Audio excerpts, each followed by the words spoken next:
Amid rising tensions in South China Sea, the top military brass of US and China held talks.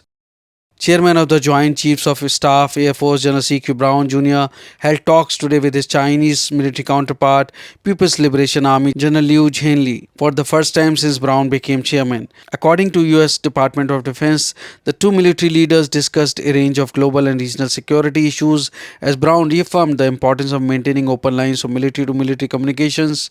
According to official Chinese military statement, during video talks that were scheduled at the invitation of General Brown, Chinese General Liu emphasized that the Taiwan question is purely China's internal affair, which brooks no foreign interference, and the Chinese military will resolutely defend national sovereignty and territorial integrity.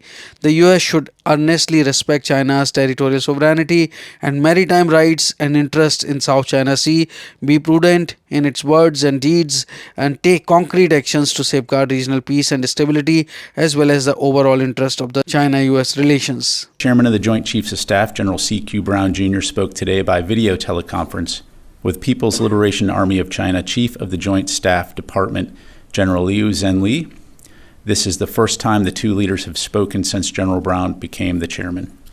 During the teleconference, General Brown discussed the importance of working together to responsibly manage competition, avoid miscalculations, and maintain an open and direct line of communication. For more information about the call, I'd refer you to the Joint Staff and their corresponding readout. Earlier, both countries' military top brass had discussion in July 2022.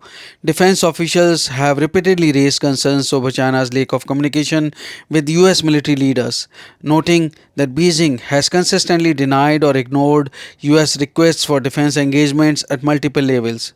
Those concerns have been amplified as US officials observe increasingly provocative and risky behavior on the part of China's military. Defense officials have noted a steep rise in China's risky and aggressive intercepts of US aircraft operating in international airspace in accordance with international law.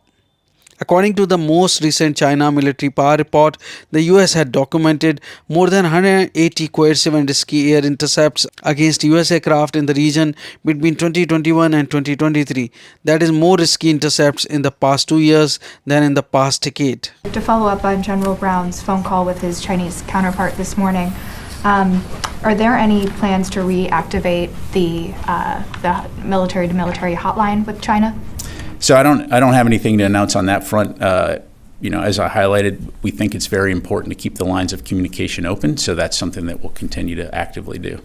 Last follow-up. Did China agree to continue to regularly communicate with the U.S. military? I'm not going to speak for China. Clearly, you know our position, and we're going to continue to do everything we can do to keep those lines of communication open. US has been repeatedly saying that China is a threat to the peace and stability in South China Sea and Indo-Pacific.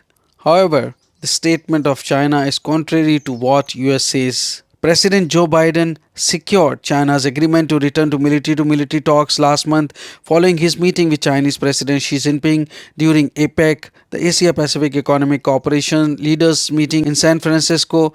The two presidents also discussed resuming bilateral efforts to combat global illicit drug manufacturing and trafficking, including fentanyl. They also discussed the need to address the risks of advanced artificial intelligence systems and improve artificial intelligence safety. Thanks for watching National Defense. Jai Hind, Vande Mataram.